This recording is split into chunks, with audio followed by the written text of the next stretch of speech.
ചിത്ര ചേച്ചി ഒക്കെ പാടുമ്പോൾ അങ്ങനെ തോന്നും. ചിത്ര ചേച്ചി വളരെ നാച്ചുറലായിട്ട് ചില കാര്യങ്ങൾ ഇങ്ങനെ പാടും. അപ്പോൾ ഓ സൈനബ എന്ന് പറഞ്ഞ പാട്ടിൽ എൻ്റെ ബി ജിയിൽ ഒരു 8 ബാർ ഒരു ഗ്യാപ്പ് ഉണ്ടായിരുന്നു. അവിടെ ഞാൻ വേറൊരു ഇൻസ്ട്രുമെൻ്റാണ് ഉദ്ദേശിച്ചത്, പക്ഷെ ആ ഇൻസ്ട്രുമെൻ്റ് വായിക്കാനുള്ള ആളെ കിട്ടിയില്ല. അപ്പോൾ ഫൈനലായിട്ട് വന്നപ്പോഴത്തേക്കും അതിൽ ആ 8 ബാർ ഇങ്ങനെ ബ്ലാങ്ക് ആയിട്ട് കിടക്കുകയാണ്. അപ്പോൾ ഞാൻ ചേച്ചി എടുത്ത് പറഞ്ഞു, ചേച്ചി ഇവിടെ എനിക്ക് ഇതാണ് ഞാൻ ആഗ്രഹിക്കുന്ന ഒരു സംഭവം എന്ന് പറഞ്ഞു. അത് ചേച്ചി ഒരൊറ്റ ടേക്കിൽ, ഇപ്പോഴും നമ്മൾ കേട്ട പല ഗാനമേളയിലും പല പാട്ടുകാരും അത് പാടാനായിട്ട് ഭയങ്കരമായിട്ട് ബുദ്ധിമുട്ടാറുണ്ട്. ഒരു സംഗതികളുടെ ഒരു ട്രാൻസിഷനാണത്.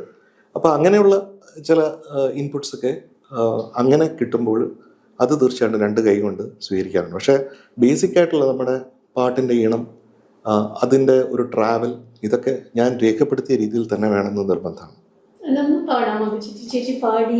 അയ്യോ, അതെനിക്ക് പാടാൻ പറ്റില്ല.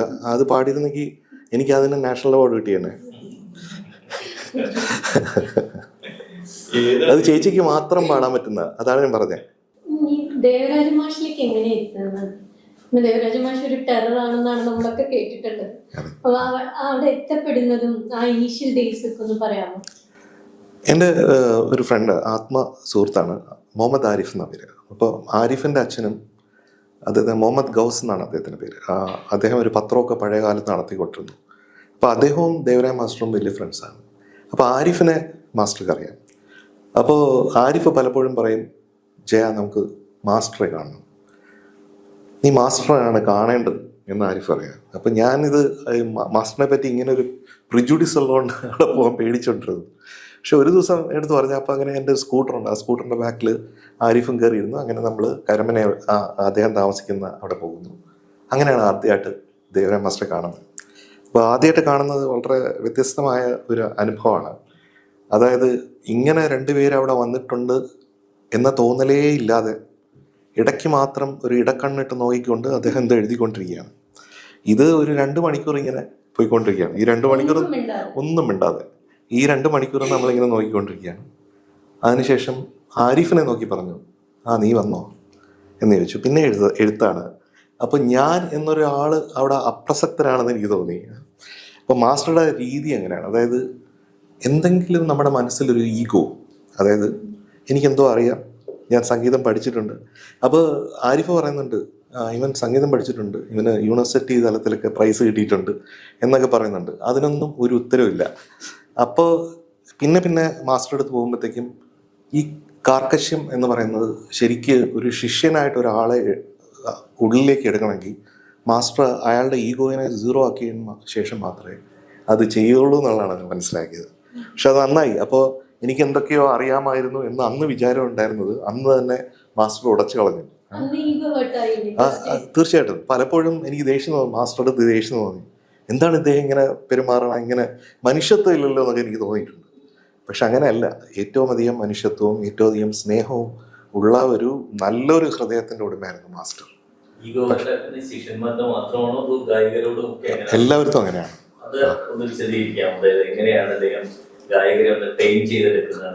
അത് അദ്ദേഹം വളരെയധികം സ്ട്രിക്റ്റ് ആയിരുന്നു. ദാസാർ തന്നെ പല പ്രാവശ്യം അങ്ങനെ പറഞ്ഞിട്ടുണ്ട്. അപ്പൊ കൃത്യമായിട്ട് എന്താണോ ഈണം അത് തന്നെ പാടിയിരിക്കണം. അതുപോലെ ഇത് നൊട്ടേറ്റ് ചെയ്യാൻ സമ്മതിക്കില്ല. ഇപ്പൊ സാധാരണ പാട്ടുകാരൊക്കെ വരുമ്പോഴത്തേക്കും ഈ പാട്ട് ഉടനെ നൊട്ടേറ്റ് ചെയ്യുക, അത് ഒരു മെക്കാനിക്കൽ എക്സസൈസിനാണ് ദേവരായ മാസ്റ്റർ കാണുന്നത്. ഈ ഈണം നമ്മുടെ ഇവിടെ പതിയണം, അത് എന്നാലേ സോൾഫുൾ ഒരു റെസണൻസ് വരുള്ളൂ എന്നാണ് മാസ്റ്റർ ഉദ്ദേശിക്കുന്നത്. അപ്പോൾ അതുകൊണ്ട് ഒരാളെയും സ്വരപ്പെടുത്താനോ സ്വരം പറയാനോ സ്വരത്തെ കുറിച്ച് പറയാനോ സമ്മതിക്കില്ല എന്നതാണ്. യേശുദാസ് ഒരു തവണ പറഞ്ഞിട്ടുണ്ട്, അതായത് ഒരു തരത്തിലുള്ള ഒരു മോഡിഫിക്കേഷനോ അല്ലെങ്കിൽ എക്സ്റ്റംബർ എന്ന് പറഞ്ഞുകൊണ്ട് എന്നാലും സ്വയം ഒരു പുതുക്കലിനോ അവസരം കൊടുക്കാത്ത ഒരു മ്യൂസിക് കമ്പോസറാണ് ദേവരാജ മാഷ്. അത്തരം ഒരു സ്കോപ്പ് ഉണ്ട്, ഒരു ഗായകൻ അങ്ങനെ ചെയ്യാനുള്ള സാധ്യതയുള്ളൂ. പല രീതിയിൽ നമുക്ക് ഇതിനെ അപ്രോച്ച് ചെയ്യാൻ പറ്റും. അത് ഒരാളുടെ കാഴ്ചപ്പാടാണെന്ന് എനിക്ക് തോന്നുന്നത്. ഇപ്പം ഞാൻ മനസ്സിലാക്കിയില്ല, ഇപ്പോൾ AR റഹ്മാൻ സാറൊക്കെ ആണെങ്കിൽ ഒരുപാട് ഇമ്പ്രൂവ് ചെയ്യാനായിട്ടുള്ള അവസരങ്ങൾ കൊടുക്കും. അപ്പോൾ അവിടെ ഗായകൻ്റെ ക്രിയേറ്റിവിറ്റിയും കൂടെ അതിനകത്ത് വളരെ കോംപ്ലിമെൻറ്റിങ് ആണെന്ന് അദ്ദേഹത്തിന് തോന്നുന്നുണ്ട്. ഇപ്പോൾ ഇളയരാജ സാറാണെങ്കിൽ ദേവരായ മാസ്റ്ററുടെ അതേ സ്കൂളിലാണ്. ഈവൻ റെക്കോർഡിങ് ഡിസിപ്ലിൻ പോലും അതാണ്. ദേവരായ മാസ്റ്റർ സ്റ്റുഡിയോയിൽ വന്നു കഴിഞ്ഞാൽ പിന്നെ ഒരു ശബ്ദം ഉണ്ടാവില്ല, ആരുടെയും ശബ്ദം ഉണ്ടാവും, മാസ്റ്ററുടെ ശബ്ദം മാത്രം ഉണ്ടാവും. അതുപോലെയാണ് ഇളയരാജ സാറിൻ്റെയും ഒരു എത്തിക്സ് എന്ന് പറയുന്നത്, എത്തിക്കറ്റ് എന്ന് പറയുന്നത് റെക്കോർഡിങ്ങിൻ്റെ. അപ്പോൾ പിൽക്കാലത്ത് ഇപ്പോൾ അങ്ങനെയല്ല, ഇപ്പോൾ വളരെയധികം ഫ്രണ്ട്ലി ആയിട്ടും ആ എന്നെ സംബന്ധിച്ചിടത്തോളം വളരെ ഫ്രണ്ട്ലി ആയിട്ടാണ് എല്ലാവരുമായിട്ടും ഞാൻ പെരുമാറുകയും നമ്മുടെ പാട്ടുകാരെ വിളിക്കുകയും നമ്മളൊരു വീട് പോലെ തന്നെ, സ്റ്റുഡിയോ അല്ല വീട്ടിൽ റെക്കോർഡ് ചെയ്യുന്നു എന്ന പോലെ ഒരു ഫാമിലി ആയിട്ട് തന്നെ റെക്കോർഡ് ചെയ്യണമെന്നാണ് ആഗ്രഹിക്കുന്നത്. പക്ഷെ ഞാൻ കമ്പോസ് ചെയ്തിരിക്കുന്നത് അത് തന്നെ ആയിരിക്കണം പാടുന്നത് എന്നുള്ളതിൽ കോംപ്രമൈസ് ഇന്നുമില്ല, അന്നുമില്ല, എന്നുമില്ല, ഇനി ഉണ്ടാകാനും പോകുന്നുണ്ടെന്ന് എനിക്ക് തോന്നുന്നില്ല. അപ്പോൾ അതാണ് എൻ്റെ കോൺസെപ്റ്റ്. അത് ചിലപ്പോൾ മാസ്റ്ററുടെ ശിഷ്യനായതുകൊണ്ടായിരിക്കും ആ ഒരു രീതിയിലേക്ക് എൻ്റെ മനസ്സ് ചിട്ടപ്പെട്ടതെന്ന് തോന്നുന്നു.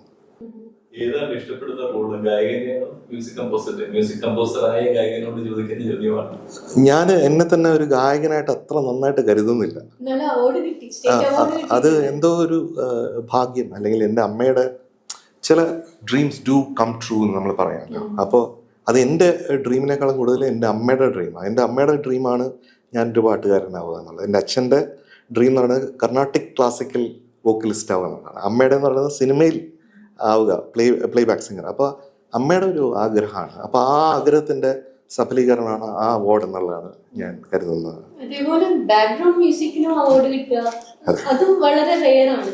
അതും സംഭവിച്ചു, അതും എൻജോയ് ചെയ്യുന്നുണ്ട് ഈ ബാക്ക്ഗ്രൗണ്ട് മ്യൂസിക്. ഞാൻ ശരിക്കും പറഞ്ഞാൽ സിനിമ എന്ന് പറയുന്നത്, സിനിമയുടെ മ്യൂസിക് എന്ന് പറഞ്ഞാൽ അത് എല്ലാ അർത്ഥത്തിലും അത് ബാക്ക്ഗ്രൗണ്ട് സ്കോർ ആണെന്ന് ഞാൻ വിശ്വസിക്കുന്നുണ്ട്. നമ്മുടെ ഇന്ത്യൻ സിനിമകളിലാണ് പാട്ടുകളൊക്കെ ഉള്ളത്.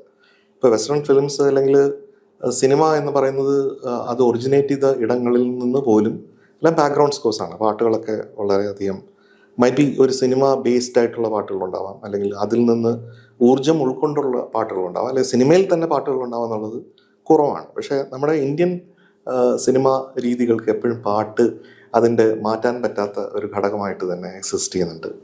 അപ്പോൾ അതുകൊണ്ടാണല്ലോ എനിക്കൊക്കെ പാട്ട് ചെയ്യാൻ പറ്റുന്നത്. അപ്പോൾ പക്ഷേ ബാക്ക്ഗ്രൗണ്ട് സ്കോർ എന്ന് പറയുന്നത് സിനിമയുടെ ഗ്രാമറാണ്.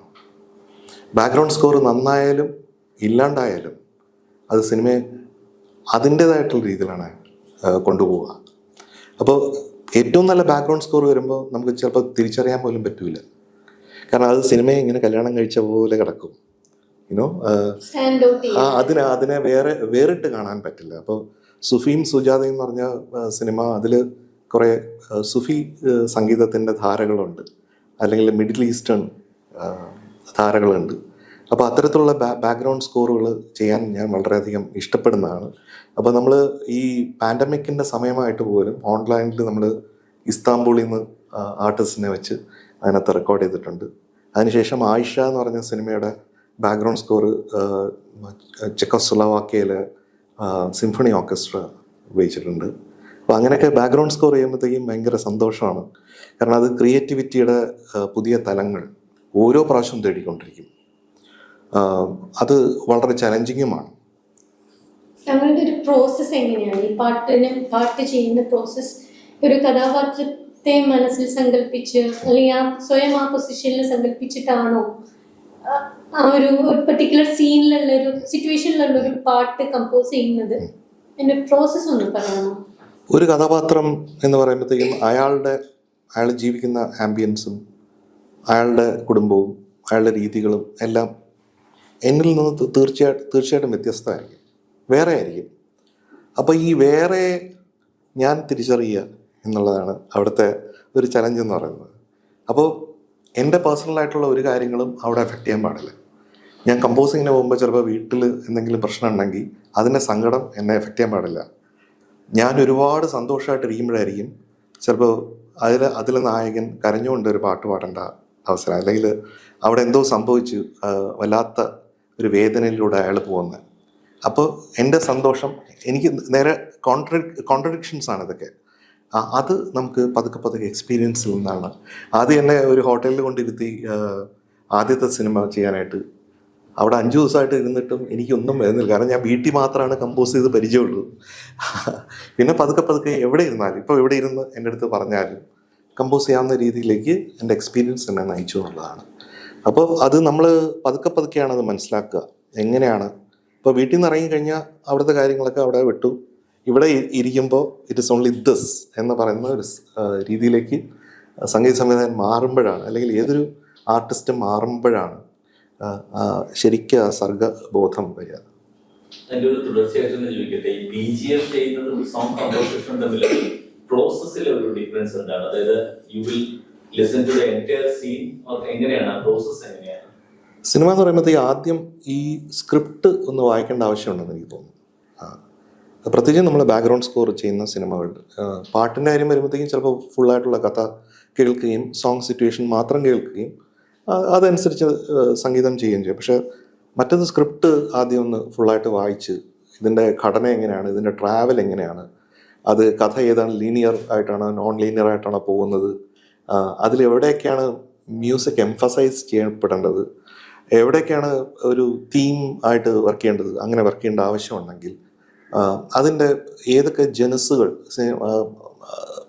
മ്യൂസിക്കിൻ്റെ ഏതൊക്കെ ജനസുകൾ നമുക്ക് ഈ സിനിമയിൽ ആപ്റ്റാവും, അല്ലെങ്കിൽ അതിൻ്റെ കോമ്പിനേഷൻസ് ആപ്റ്റാവും എന്നുള്ള ചിന്തകളിലൂടെ ആ സ്ക്രിപ്റ്റിൽ കൂടെ പോകാൻ പറ്റും. ഒരു മ്യൂസിക് ലൈൻ, സ്റ്റോറി ലൈൻ പോലെ തന്നെ ഒരു മ്യൂസിക് ലൈൻ നമ്മുടെ മനസ്സിൽ രൂപപ്പെടുത്തുകയും അതനുസരിച്ചാണ് പിന്നെ ബാക്ക്ഗ്രൗണ്ട് സ്കോർ വർക്ക് ചെയ്യുന്നത്. അപ്പോൾ പിന്നെ പടം കണ്ടിട്ടാണ്, പടം കണ്ടിട്ട് ഇത് ബാക്ക്ഗ്രൗണ്ട് സ്കോറിൻ്റെ ഏറ്റവും ബ്യൂട്ടിഫുൾ എലിമെൻറ്റ്, ഏറ്റവും ബുദ്ധിമുട്ട് മനസ്സിലാക്കാനുള്ളതും എവിടെ നമ്മൾ സൈലൻ്റ് ആയിരിക്കണം, എവിടെ നമ്മൾ അഗ്രസീവ് ആവണം, എവിടെ നമ്മൾ ന്യൂട്രൽ ആവണം, എവിടെ ഒരു മ്യൂസിക് ഒന്ന് ചിരിച്ചിട്ട് പോകണം, എവിടെ നമ്മൾ വളരെയധികം പീസ്ഫുള്ളായിട്ട് മൂവ് ചെയ്യണം, ഇങ്ങനെയുള്ള പല പല കാര്യങ്ങളുണ്ടല്ലോ. അപ്പോൾ അതൊക്കെ മ്യൂസിക്കിൽ ഇങ്ങനെ, അതാണ് ഡൈനമിക്സ് എന്ന് പറയുന്നത്. ബാക്ക്ഗ്രൗണ്ട് സ്കോറിൻ്റെ ഡൈനമിക്സ് എന്ന് പറയുന്നതാണ്. അപ്പോൾ ആ ഡൈനമിക്സ് വർക്കൗട്ട് ചെയ്യണം. അപ്പോൾ ഇങ്ങനെ നിമ്നോന്നതമായിട്ട് പോയിക്കൊണ്ടിരിക്കുന്ന സംഗീതം ഏതൊക്കെ രീതിയിൽ, എവിടെയൊക്കെ, എവിടെ തുടങ്ങണം, എവിടെ അവസാനിക്കണം. ഇപ്പോൾ ഒരു സീനിൽ പറയാണ്, എനിക്ക് നിന്നോട് ഭയങ്കര ഇഷ്ടമാണ് എന്ന് പറയുന്നു. ഇത് പറയുന്നതിന് മുമ്പ് തന്നെ എനിക്ക് വേണമെങ്കിൽ അതിൻ്റെ ഒരു റൊമാൻറ്റിക് ഛായ എനിക്ക് കൊണ്ടുവരാം. ഇത് പറഞ്ഞ് ഉടനെയും എനിക്ക് കൊണ്ടുവരാം.